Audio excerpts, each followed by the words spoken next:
Ya burada diyor Türkler birbirinden kaçıyor diyor Tiflis'te. Neden dedim. Herkes diyor birbirini dolandırmaya çalışıyor. Öyle bir durum varmış. Gerçekçi olman lazım. Para var ama bir de coğrafyayı da bilmen lazım. İnsanı nasıldır? Şeritler vesaire hiçbir şey çizmemişler ama herkes nereye gideceğini çok iyi biliyor. Ona göre kurallara uyuyor. Gürcistan kolay giriliyor. Türkiye'nin bir parçası gibi düşün abi. Değil Her mi? şey marketlerde. Nerelisin sen?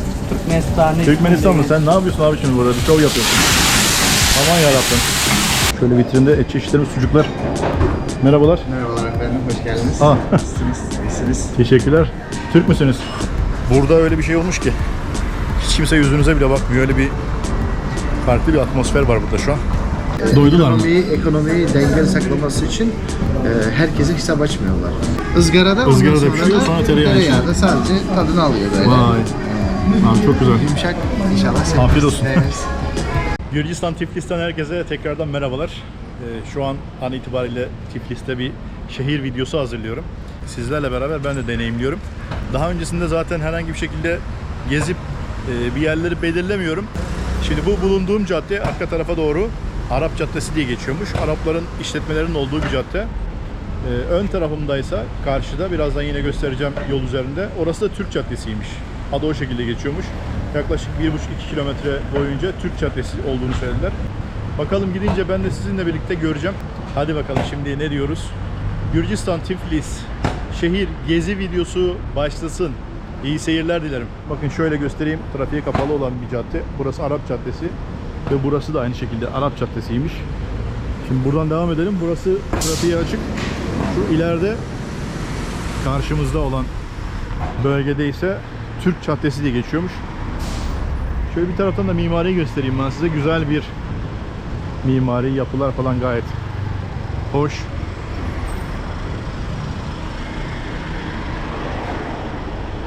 Burada hangi markete girseniz, bakın burada bir de market var. Hangi markete girseniz şöyle bir durum söz konusu. Ya kasiyerler o kadar relax ki. Hani bir şey alacaksın, su alıp çıkacaksın. Yok abi hiç şey değil yani, umurunda değil. Sizden önceki müşteri de aynı şekilde çok rahat çalışıyorlar. Hiç böyle hani göndereyim sıra olmuş bilmem ne, hiç umurlarında bile değil. Çalışma prensipleri bu şekilde. Bu arada evet, şöyle bir taraftan da mimariyi göstermek istiyorum. Sokaklar gerçekten çok temiz. Yani her yerde çöp kovaları yok. Böyle küçük çöp kovaları olmamasına rağmen şöyle büyük konteynerler var ama yollar falan inanılmaz temiz. Hiçbir şekilde yerlere bir şey atmıyorlar. Bu Tiflis'te de bu şekilde. Büyük şehir olmasına rağmen, kalabalık olmasına rağmen yine de çok düzenli ve çok bakımlı. Bakın şöyle haçapurici, pizza falan da satıyor. Burada çok rahat bulabiliyorsunuz bunları.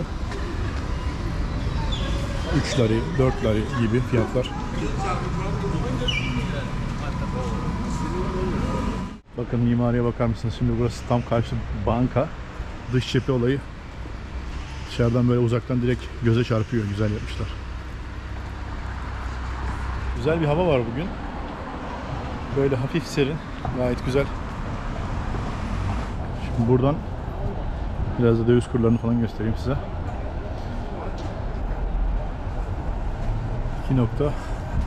2.615 dolar şu an. Böyle mağazalarımız. Dolar kuru bazı döviz bürolarında biraz değişkenlik gösterebiliyor. Burada 2.618 diyor karşıda mesela. Böyle zaman zaman ufak tefek güncellemeler oluyor. Eğer döviz bürosu ararsanız böyle 2-3 tane döviz bürosuna bakın. Arada bir 5 kuruş falan oynayabilir. Bak burada 18 mesela. Şöyle güzel bir şehir meydanı. Burası metro sanırım. Biraz da şuradan şöyle bir yürüyelim. Abi ne kadar güzel, tertemiz ya. Koskocaman geniş caddeler. Ya bu yerlerde böyle izler falan yok. Bakın dikkat edin. Hiçbir şekilde şeritler vesaire hiçbir şey çizmemişler ama Herkes nereye gideceğini çok iyi biliyor. Ona göre kurallara uyuyor. Yayalara şöyle gördüğünüz gibi efsane bir saygı var. Şimdi ben şu karşı yol istikametine devam edeceğim. Türk Caddesi denilen cadde oradaymış. Bakın arabalar hemen görür görmez çat diye duruyor. Ki ben normalde biraz kuralın dışında hareket ediyorum. Yerim değil benim burası. Yaya geçidi şurada. Ona rağmen şu trafikte sıkıntısız geçtik.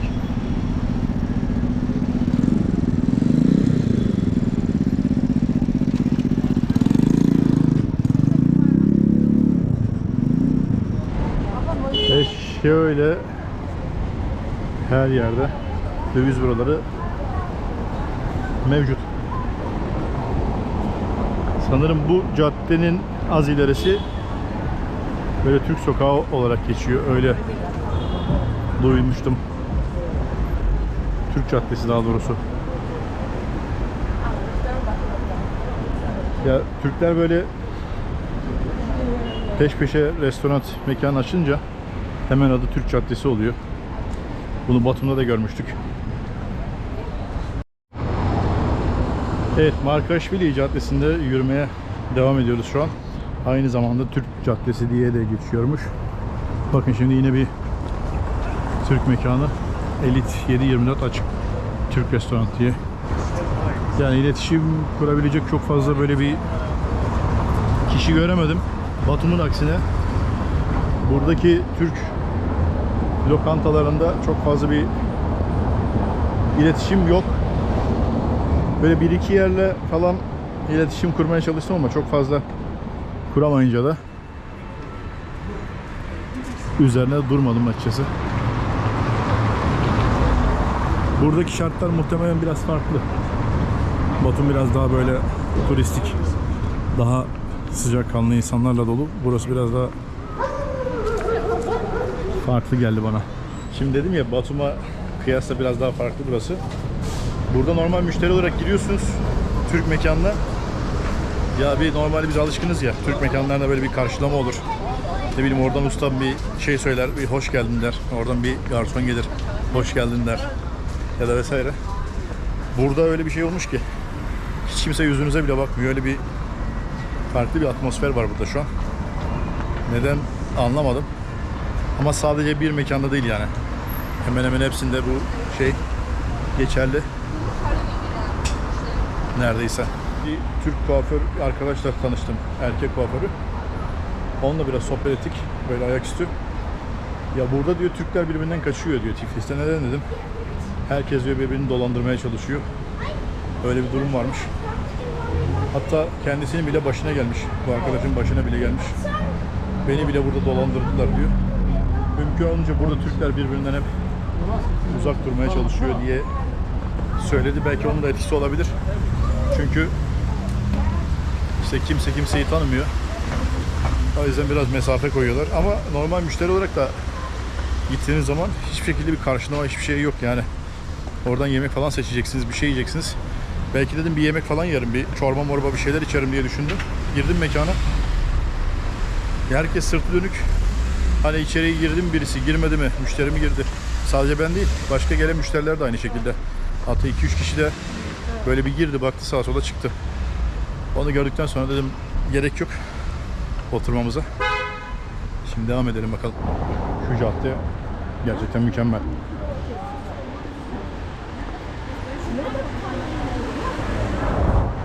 Şu mimari şuradan göstereyim hatta.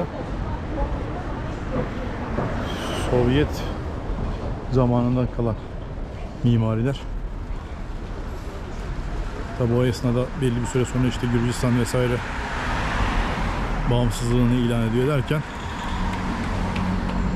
bu binalarda Sovyet döneminden bu şekilde kalmış oldu. Evet, Markaşvili Caddesi'nde yürümeye devam ediyoruz. Tam karşında opera salonu var. Buradan şöyle yürümeye devam edelim. Sağlı solu çok güzel bir cadde burası. Ukrayna'da Lviv şehrine çok benzettim buraları. Bir taraftan da Sırbistan'a da çok benzetiyorum. Sırbistan da aynı şekilde böyle geniş geniş caddeleri, geniş kaldırımları falan var. Evet arkadaşlar, Markaşvili Caddesi'nde gezmeye devam ediyoruz. Dedim ya, burası Türk Caddesi diye biliniyor. Türk restoranlarının olduğu bir cadde. Şimdi buradan arkamda gördüğünüz bir restoran var. Birazdan oraya doğru gideceğim. Aslında pek Türk restoranlarına uğramayı düşünmüyorum ama şimdi bakalım burada kim var kim yok. Belki tanışabiliriz. Bir en azından selam verelim. İçerideki doğallığı veya doğal olmayan ne varsa hep birlikte görelim. İçerideki atmosferi aslında görmek istiyorum. Hem size de göstermiş olurum. Hadi bakalım gidelim. Bu cadde gerçekten çok güzel. Çok modern. Şimdi bakalım şöyle bir ismi neymiş bu mekanın, Türk markası olduğunu söylediler. Evet, My Chef isminde bir mekan. Şimdi buradan içeri doğru girelim. Evet, kapımız kapalı. İçeri girelim. Gayet güzel. O T-bone steakler, Dallas steakler, dry age dolabı 10 numara valla. Şöyle direkt izinsiz girdik ama bakalım kimlerle iletişim kuracağız. Türk baklavaları falan da var burada. İçecek bölümü. Evet, bakalım burada bir vitrin de var. Şöyle vitrinde et çeşitleri, sucuklar. Merhabalar. Merhabalar efendim, hoş geldiniz. Nasılsınız? İyisiniz. Teşekkürler. Türk müsünüz? Türkmenistan'da. İsim neydi abi? İntizar abi. İntizar abi. Evet. Ben birkaç tane böyle Türk mekanının önünden geçtim de içeriye girmemiştik. Burada bir bakayım dedim, nasıl karşılanacağız burada. Başınız üstünde. Eyvallah. İntizar her zaman.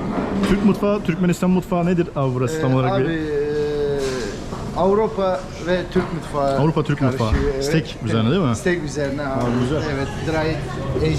Dry age etler. Bu nedir abi mesela şu? Maraş usulü. Maraş böyle. usulü, he. Evet. Dallas steaklerimiz mesela. Dallas steakler. steaklerimiz. Ha, bildiğin böyle 28 steakhouse. gün. Evet, aynen öyle. Sucuklar? Sucuklar neyin? Sucukları kendimiz yapıyoruz. Türk mü, usulü Türkmenistan? tabii. Türk usulü. Aynı zaten. Aynı. Aynı millet. Sizde var mı sucuk? Yapıyor musunuz? Tabii bu sucukları biz kendimiz yapıyoruz abi. Ha, güzel. Alt katı imalathane. Ha, aşağıda imalathane de var. Abi çok iyi. Gördüğünüz bütün ürünler burada üretiyoruz. Abi çok iyi. Şöyle bir bakabilir miyim müsaadenizle? Buyurun abi. Bakalım kim var? Selamlar. Türkçe biliyor musunuz abi? Şefimiz. Ha, Merdan Şef. Gördüm ismini. Hoş geldin. Nasılsın, iyisin? Üstad sensin yani burada. Güzel. Görüşürüz yine ustam. Açık mutfağımız şov. Evet, burada şov mu oluyor? Tava falan. Evet burada da pizza kısmı. Pizza, pide falan. Sen Türkçe lahmacun. falan gayet net Gelişmiş böyle. demek ki. Yok, gelişmiş değil de daha net böyle. Aslında bir anlaşılıyor Türkmenistanlıların konuşmasından anlıyorum ama.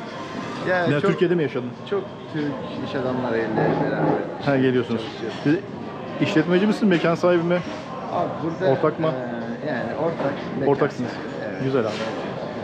Yani bir ortağımız var, tek ortağımız. Evet. Uğraşıyoruz işte. Müsaitseniz oturabilir miyiz? 5 dakika sohbet edelim. Estağfurullah. Buyurun. Teşekkürler. Merhaba abi, hoş geldiniz. Hoş tekrar. bulduk. Teşekkür ederim. Sağ ol. İyi geldin. Tekrardan bir ismini söyler misin abi? İntizar abi. İntizar abi. Türkmenistan'dayız. Türkmenistanlısı. Evet. Şimdi öncelikle senin güzel Türkçenden başlayalım. Nasıl başladı bu Türkçe olayı? Sonra buraya nasıl geldik ona bakalım. Abi Türkçe olayı 2019. yılda buraya geldik. Evet. 2019 yılında geldik. İşte geldik. Biz normalde inşaatçıyız kendimiz. Bundan Türkiye'de bahsetmek bulundun mu? istiyorum. Türkçeyi Türkiye'de fazla bulunmadın herhalde. fazla bulunmadım ama gidip geliyoruz böyle. Evet.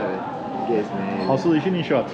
İnşaat işi, evet. İnşaat işi. Buraya gelirken de biz inşaat üzerinden gelmiştik. Öyle mi? İnşaatçıyız diye inşaat yapmaya İnşaat. geldik. Evet. İnşaatımız da var şu an devam eden. Şeyde, Rusbay'da inşaat yapıyoruz. Evet. normalde. Burası işte gördük. Turizm, iş kaynıyor, sokaklar dolu. Dedik ki bir restoran açalım. Turist çok değil mi burada? Abi 2019'lar yani pandemiden önce daha çok. He. Pandemiden önce daha yüksekti. Daha Potansiyel. çoktu. Şu an biraz pandeminin etkileri şeyleri hissediliyor abi. Evet. Daha yine hala geçmedi yani. İşte restoran açtık. Restoran 7 ay gibi tadilat sürdü. Açtık 2 gün sonra kapandı. Genelde inşaatçıların hep şeydir böyle. İkinci işi restorancılık. Restoran, tabii. Kafe, restoran işine gelirler. Böyle meraklılar abi. Çünkü Seviyorlar. Arkadaş şey, evet, ortam. Değil mi? Sonraki süreçte pandemiden sonra ne yaşadın burada abi? Var mı bir yaşadığın sıkıntılar? İşte pandemi çok sıkıntılı geçti. Şimdi açmışsın, yeni işletmesin, ayakta duramıyorsun, pandemi kapıda. Yeni açtın. Evet. O Ondan sıkıntı. sonra işte biraz zaman, Türkler çok geliyor değil mi buraya? Burası tabii ki abi, yani Türkiye komşu olduğu için yani Gürcistan Kolay böyle bir giriliyor. Türkiye'nin bir parçası gibi düşünün abi. Değil Her mi? şey marketlerde gördüğünüz çok şey. Türk Zaten Türk ürünleri markaları abi, çok Türk çok ürün var. ürünleri, Türk insanları, Türk iş adamları çok fazla. Bir de böyle bir caddeye giriyorsun, Türk restoranları falan olduğu gibi cadde yani neredeyse. Türk restoranları falan. Bu cadde daha çok böyle turizmin aktığı, Değil mi? turistlerin çok Türkmenistan, geldiği. Türkmenistan'dan buraya gelip gitmek nasıl, daha mı kolay, daha mı Abi, zor? Türkmenistan'dan biraz zor. Niye? Çünkü direkt uçuşlar olmadığı için ya Türkiye üzerinden ya da bir üçüncü bir ülke, ikinci bir ülke üzerinden gelmek zorunda kalıyorlar. Ha, direkt uçuş yok. Vize falan uyguluyor mu? Vize yok. Burada 360 gün Türk vatandaşlarına da vize yok, Türk vatandaşlarına da. Duydum. Bir sene yani. Avrupalılara da aynı herhalde. Tabii yani bu daha çok bildiğim kadarıyla, yanlış bir şey söylemeyin, Sovyet ülkeleri, Sovyet ülkelerinden ayrılan ülkelere daha çok böyle bir senelik. Ha, bir senelik. Evet, bir senelik Evet, geliyorlar. geldi şöyle. Evet, Bir senelik. buyurun abi. Valla güzel ama ya nasıl bir böyle bir imkan sağlıyorlar bilmiyorum. İyiler abi. Turizm sektöründe yani iyi çaba da gösteriyorlar. Belli bir dünyada bir seviyeleri Hızlı var. gidiyorlar ama değil mi? Öyle iyi gidiyorlar yani. İyiler. Hızlı bir şey. Turizmi falan çok Evet. iyi kullanıyorlar. Çok iyi kullanan ülkelerden bir tanesi. Herkes için açık abi. Türkmenistan için ne diyeceksin? Türkmenistan'da yatırım yapmak nasıl? Sen Türkmenistan vatandaşı olarak yatırım yapmak nasıl? Kolay mı? Türkmenistan nasıl abi? Güzel. Çok böyle Türk işletme adamlarının bayağı ciddi bir inşaat işleri. Devletin yani çok güzel projeleri var. Teşvikleri var. Tabii. Çok iyi.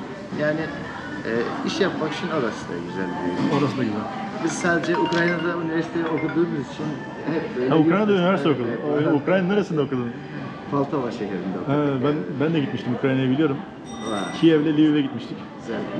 güzel bir ülke. İnsanları da çok iyi insanlar. Sıcaklar böyle, arkadaşları Evet. severler. Buraları da böyle biraz Sırbistan, Belgrad, biraz da Lviv'e benzetiyorum. Biraz böyle Kiev caddelerine benzetiyorum buraları. Yani, burası savaştan sonra böyle Alman askerlerinin yaptığı inşaatlar. Ha, Sovyetlerden değil mi ben? Ben öyle biliyordum. Sovyetlerin yani savaştan sonra. Savaştan sonra. İkinci Dünya Savaşı'ndan sonra. Evet. Alman askerleri yapmışlar. Yani çok bakarsanız binalar birbirine simetrik, benzeş binalardır. Evet. Aynı stil kullanılmış. Çok hoşuma gitti ama şeye de benzettim ya, değil mi? Belgrad'ın falan o yapısına, Bir de- oralara benzettim biraz. Bir de bu şeyleri yani Gürcistan devleti çok iyi destekliyor yani. Eskilmesine izin vermiyor. Yenileyip Evet, şey sürekli olarak bakımlarını falan yapıyorlar. Evet. Çok güzeller yani bu konuda. Gürcistan'la alakalı ne tavsiye edersin? Yatırım için, yatırım yapmak isteyen bir insan, restoran olur, başka bir iş olur. Tavsiyelerin var mı? Yani Abi, burada iş yapmak kolay mı abi? Gürcistan'da ilk önce iş yapmaktan önce gelip burada yaşamak lazım. Bir görsün bakmak değil mi? lazım, Kültüre görmek baksın. lazım. Tabii. Çünkü dışarıdan görünüş yalancı olabiliyor abi. Doğru. Yani burada yaşayıp, burada görüp biz de ilk geldiğimiz, yani söyledim size Doğru. ilk başta da ilk geldik, gördük çok güzel, her şey kaynıyor. İnşaat, restoran başladık ama bir baktık. İşin rengini içeride öğreniyor insan. Tabii. Bana da çünkü Çok videolarda fazla. soran oluyor. Şurada yaşayabilir, burada iş kurabilir miyim? Ben de diyorum ki önce bir git yaşa orada. Evet. Bir ayını geçir, 2 ay, 3 ay yaşa. Biz bir seneden sonra alıştık buraya. Bir seneden sonra biz nerede ne olduğunu, nasıl olacağını yani onu bir Değil mi? seneden sonra çözdük abi. Bir sene sonra. Mesela kültür falan biraz farklılık var mı? Çok da yok ama. Çok. Abi kültür farklı yani nasıl? Sonucunda Hristiyan bir ülke. Evet. Evet. Yani bizim Türklere biraz burası şey gelebiliyor. Çok ama hissettirmiyorlar onu Hristiyanlığı. Çok hissettirmiyorlar öyle. Çünkü çok fazla turizm ağırlıklı olduğu Evet, için onu çok hissettirmiyorlar. yani herkese açıklar abi. Herkesle böyle sıcakkanlılar. Sıcakkanlı. Diyalogları var yani, Diyalogları sağlam. var. Öyle yani rasizm gibi bir şey yok burada. Değil mi? Hissedemezsin abi. Yani O konuda Hristiyan, koyu iyiler. Hristiyanlığı insanlar Yok, bir şey hissetmiyor yok. yani. O konuda iyiler çünkü buranın nüfusunun %30 gibi nüfusu Azeri zaten Gürcistan'da. Öyle mi? Tabii bayağı Onu bir bilmiyordum. Azeri kitlesi var burada. İran'daki gibi yani. İran'da da çok nüfus Aynen Azeri. öyle. Yani böyle Azeri sınırına taraf giderken bayağı bir köyleri var O Azeri köyleri. sınır kısımları Azeri oluyor. Tabii. Hangi dille konuşuyorlar? Onlar kendi dillerinde ama Gürcü dillerinde biliyorlar. Çünkü Gürcistan devleti. Gürcü dilinle alakalı çok bilgi sahip misin? Mesela Gürcü dili nasıl bir dil? Farklı bir dil mi? Hani Lazca mı bu? Neyse. Yok, Gürcü dili dünyada hiçbir dile benzemiyor. Gürcü dili tek Evet. dil yani. Tek dil yani. Evet, hiç Latince'ye de benzemiyor, Türkçe'ye de benzemiyor. Ama böyle benzer sözleri var Gürcüce ile Türkçenin mesela. Birinç, pirinç, Gibi. perde, pul, puli, adami. Evet. Yani adam. Yani çok benzer şeyler Birbirine var. çok yakın kelimeler var. Yani evet. Ortak bir noktadan alınmış biraz. Belki hani Farsçadan mı geçmiş ya da Farsçadan olabilir mesela, Osmanlı zamanında belki kalan sözler vardır oradan. burada var mı Osmanlı izleri? Osmanlı Bu şehirde, yani Tiflis'te. Tiflis'te çok hissedilmiyor, yok. Tiflis'te Burada fazla yok. Abi şimdi burada herhangi bir işte Türkmenistan vatandaşı, Türk vatandaşı veya bizim bildiğimiz kardeş ülkelerin vatandaşları, Azerbaycan olabilir. Gelip buraya yatırım yapmak istese herhangi bir şekilde, diyelim ki mekan açacak burada. Prosedür nasıl başlıyor? Önce Abi şirket burada- mi, iş yeri mi tutuyor orada? Şirket açmak Devlet burada, zorluk çıkartıyor mu? Kolaylık var mı? abi devlet yani yeni bir işletmeye yani bir şey yapmak istiyorsan burada çok zor değil de. Ama o işletmeyi ayakta tutmak, o bilgileri bilmen gereken şeyler var. İlk Mesela başları nasıl? ilk Kolay mı, başları. zor mu? Dolandırılabiliyor mu insan burada? Abi mesela dolandırılan çok oluyor. Maalesef çok oluyor. Bunu evet. Çünkü herkes gelen hırslı geliyor böyle. Parayı Giriyorlar, koymuş cebine yatırıyorlar. gelmiş. Tabii. Açtım Ama diyor. şimdi reality olmak lazım Evet. da abi. Gerçekçi olmak lazım. Para tabii gerçekçi olman lazım. Para var ama bir de coğrafyayı da bilmen lazım. İnsanı nasıldır, ne istiyor, nasıl Parayı yatırmadan yaşıyor. önce yaşamak Tabii, lazım burada. Tabii o için hep tavsiyem, kim burada iş yapmak istiyorsa, bir şey açmak istiyorsa ilk önce gelsin buralara, en azından 2 ay yaşasın burada. 2 ay, 3 ay gör. Yani. Bir sene zaten şey veriyor yani. Tabii. Burada bir sene kalabiliyor zaten. Şirket açmak bir günlük iş yani. Gidiyorsun. Öyle mi? Justice House diye bir şey var. Yani Uğraştırmıyorlar. burada Türklerin dilinde mantar binası diyorlar biraz. Mantara benzediği için Ha. üstünde mantar binası diyorlar. ona. Mantar binası. Justice House. Yani Önce dükkanı Burada- tutuyorsun, iş yeri tutuyorsun önce, kiralıyorsun. şöyle yapıyorsun. İlk önce şirketini açıyorsun. Allah Allah. Şirketin olmadan kiralayamazsın. Çünkü yani, Hani bizde şeydir, önce resmi Türkiye'de sel normal olması için. önce kiralarsın, sonra şirket açarsın ya. He. Türkiye'de yani diyorsun ki benim Evet, burayı evet. tuttum, adresim bu. He. Onu gösteriyorsun. Burada tamamen yani şirketini açıyorsun, adını koyuyorsun, şirkete bank hesabı açıyorsun. Ondan sonra yani işte görüşüyorsun bu aralarda. Diyelim ki bir restoran, bir mekan kiralamak Evet. istiyorsun. Anlaşıyorsun, anlaşmaya göre artık o şirket üzerinden yürüyorsun. Kontrat Önce açıyorsun, ondan sonra. Evet. Maliyetler ne kadar abi burada şirket kurmanın? Böyle basit usul mü yoksa Abi çok basit usul basit ya. usulde mi açılıyor yoksa şeyler mi? Yani direkt şey anlamında. Yok. Holding veya Yok, işte hiç öyle bir zorunluluk yok. Nasıl abi? Pasaportun var. tamam. Kafanda diyelim ki A isim var bir tane. Bir isim buldun. Gidiyorsun isim. Ne iş Bu yapacaksın isim diyor. olacak. Ne iş yapılacak? Oldu o kadar abi. Onun tabii mesela senin pasaportun, biz Türk olduğumuz için, Türkmen olduğumuz için onun Gürcücesini isteyecekler. Ama orada da yardımcılar, mesela bir sürü tercüman büroları. Ha, bizim pasaportlar international değil mi ama? international ama Gürcistan'da yasal var. Her şey Gürcüce olması lazım. Ha, çeviri istiyorlar. İlk önce Gürcü dili, ondan sonra öbür dil. Ha, çevirtiriyorsun onu, tercüme ettiriyorsun pasaportunu. Sonra onunla başvuruyorsun. Maliyeti ne kadar şirket açmanın? Abi yaklaşık dolar civarına söyleyeyim. Önceden biraz ucuzdu da şu an biraz pahalandı. Yaklaşık 100 dolar, 120 dolar civarında. 100-120 dolar. Yani 150 dolar ortalama bitiyor yani. Evet abi. Burada peki ev kiraları nasıl abi? Ya da iş yeri kiraları, ikisini de sorsak. Abi tamamen şeye göre değişiyor. Semte göre, yerleşim bölgesine göre değişiyor. Diyelim ki çok hareketli bir yerde bir mekan ya ev istiyorsanız 400 dolardan başlıyor.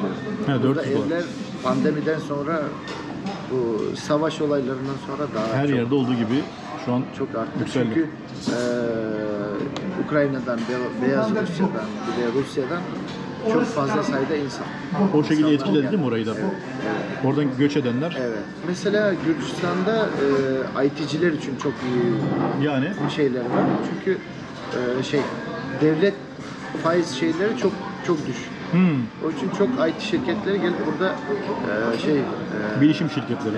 mesela programcılık, Evet, yazılım. yazılım, Onlara destek veriyor destek devlet. veriyor devlet. Ha, güzel. Mesela Bitcoin Evet, onlar da çok tabii, bulmuş. bunlar çok fazla burada. Çünkü devlet 1% mi bir şey alıyor. Çok herhalde. küçük alıyor. Çok küçük yani. Ha, Dünyanın herhangi bir ülkesinde az diyelim. yapma ya. Çok iyi ya. Burada teşvikleri çok yüksek o zaman Yani devletin. o konuda devlet iyi şey yapıyor abi. Yurt dışından Parayı çekiyor buraya. Parayı çekmek için. Evet. Mesela Boş adam gelmesin diyor, tabii, para gelsin diyor buraya. Mesela şu an dünyada her yerde dolar kursu artıyor. Evet. Ama Gürcistan'da gitgide düşüyor. Evet, evet, o Pandemi ilginç. zamanında 3.40 yani 3 lari 40 tetreyi bulmuştu. Şu an 2 lari 50 tetre. 2 Tetri lari dediğiniz 60 ne? tetre.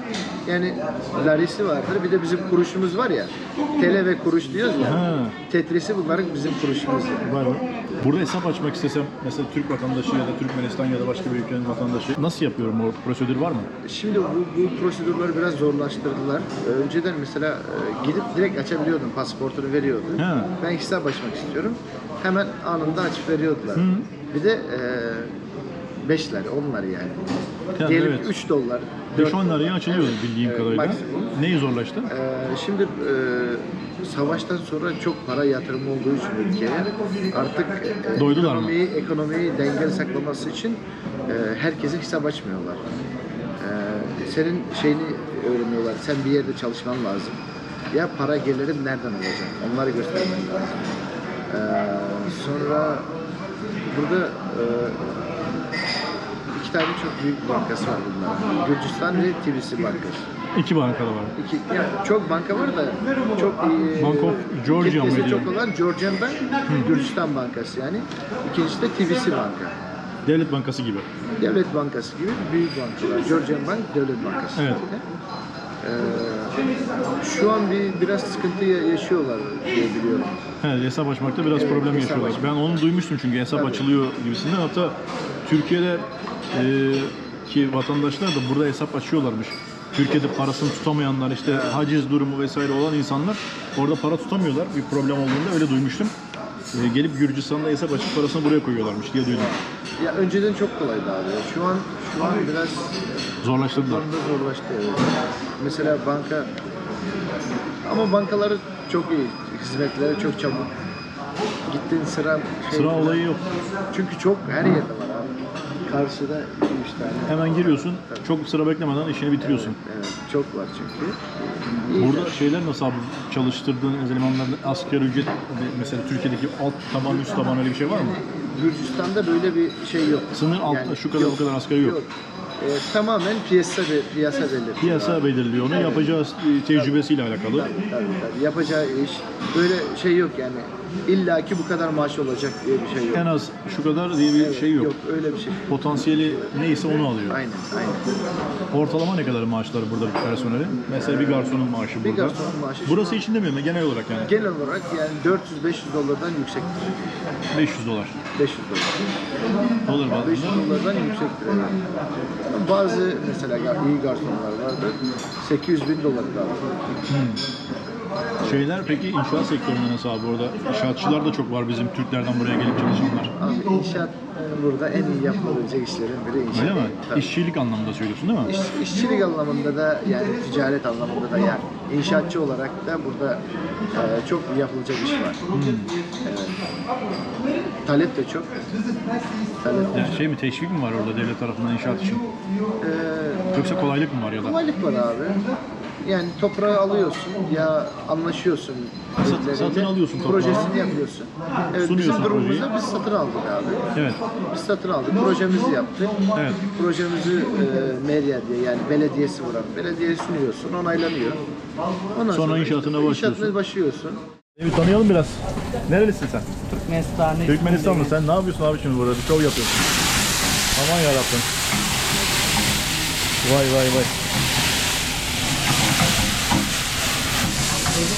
Adı ne bu yemeğin?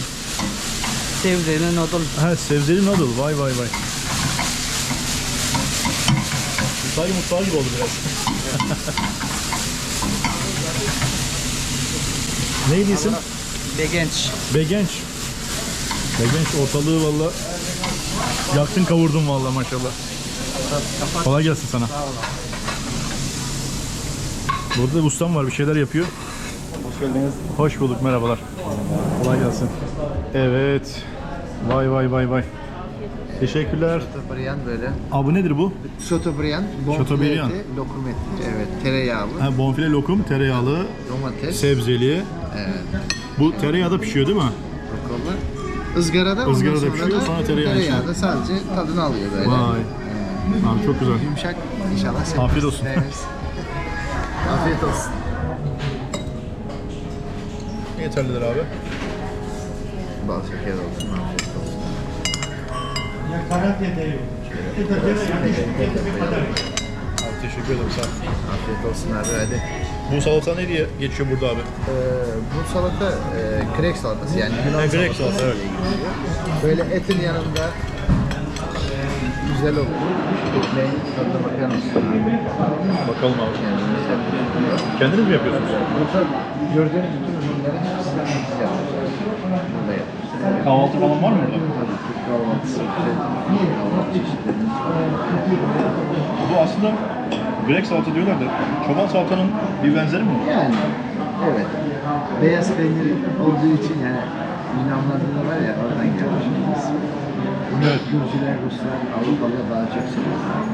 Onlar da Yunan salatası diye kanalda için böyle.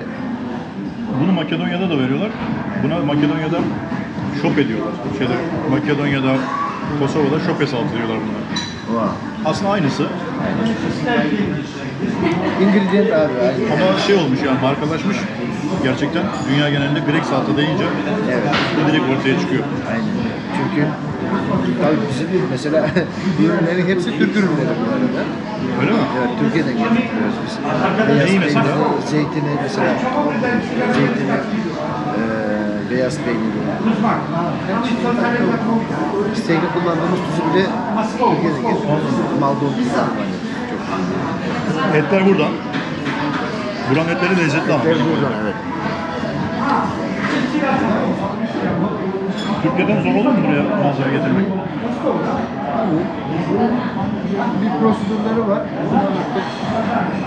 Biz bir şey yaptık abi. Onu öğrendiniz Zor herhalde. değil Kolay abi. gidiyor. Zor değil. Türkiye'den gelen misafirler arasında böyle hani çok tanınmış simalar var mı buraya gelenler? İsim vermenize gerek yok ama var mı yani tanınmış simalar? Var abi. Var değil mi? Mesela çok arkadaşlarımız geliyor. İş adamları var. Evet gerçekten mükemmel. Bir de tereyağla falan olmuş ya. Muazzam olmuş. Bu işi gerçekten yapıyorlar yani. Mekanın ismini bir daha sen söyleyebilir misin? My Chef abi. Mayşe. My Chef, evet. Bizi çok İstanbul'daki Big Chef'le karıştırıyorlar. Evet. Buraya gelen Araplar şeyler diyor ki sizin İstanbul'daki şubenizde oldu bir şey. Burası da çok güzel. Aynı yapmışsınız. Orası Big Chef, burası My Chef. Bu şef kısmını görünce aynı sanıyorum. Etlerimizi aldık. Yani dry işlemi yapıyoruz abi etlere. Abicim merhaba. Şimdi ne var? Tatlı çeşitlerimiz Gün var. sonu Gün sonu. tatlılarımız az kalmış. Evet, günlük zaten bunlar. Günlük Tabii, yapılıyor tabii, herhalde. günlük yapılıyor. Aşağıda yapıyorsunuz değil mi bunları? Tabii İmalata? aşağıda alt katta yapıyoruz. Hemen hemen bitmiş abi hepsi. Yine çok Keşke çeşit var sabah ya. olsaydı. Evet. Çok çeşit var yine ya. Çok çeşit var. Burada baklava, Baklavalar, şeyler. baklava Tek çeşitleri. Antep fıstığından getirdi. Evet. Bayağı bir çeşit var. Evet. Sebastian cheesecake. Bir numara. Yine onu burada yapıyorsun aynı şekilde. Vay. O burada yapıyoruz. Bunlar kaçıncı gün daha? Geçen ayın 19'unda koyulmuş. Vay. Tarihler de üzerinde. Tarihler üzerinde. İstekleri, isimleri. Bu şekilde de ondan sonra Aşağı iniyor, aşağıda paketleniyor, bunlar. vakumlanıyor abi. Tamam süper. Onları kullanacak, hazır abi. Bunlar şimdi şeyden Azerbaycan köyleri yani. Köylerinden geliyor, evet. Şeyde Gürcistan içerisindeki Azeri sınırına, Azerbaycan sınırına yakın olan yerlerden geliyor. Vay vay vay neler geldi. Evet. Abi bu San Sebastian. Bu nedir abi? Tiramisu var. Tiramisu, vay. Bunların hepsini burada yapıyorsunuz değil mi abi siz? Süper ya. Gürcistan'da San Sebastian hiç denememiştim. Yanına bak. Güzel. Efsane. Gerçekten çok iyi. Çikolatası da çok iyi. Sadece hani kek falan, içindeki peynir krema değil, çikolatası muazzam. Evet arkadaşlar, güzel bir şehir videosu oldu. Aynı zamanda tabii Türk caddesinde gezerken bir Türk mekanına denk geldik. Burada May Chef. Abimiz güzel bir şekilde ağırladı beni. Mutlaka geldiğiniz zaman mutlaka gelin İntizar Bey'in yanına. Bu videonun sonuna geldik. Videoyu beğendiyseniz yorum yapmayı, like tuşuna basmayı, yani beğenmeyi unutmayın. Severek izlediğiniz videolarımı da sevdiklerinizle paylaşmayı lütfen ihmal etmeyin. Bir sonraki güzel videolarda görüşmek üzere. Hoşça kalın. Var mı söyleyeceğiniz bir şey? Teşekkür ederiz. Her şey çok sağ olun. Her şey gerçekten muazzam. 10 numara etler. Görüşmek üzere. Hoşça kalın. Hoşçakalın. Like basmayı unutmayın.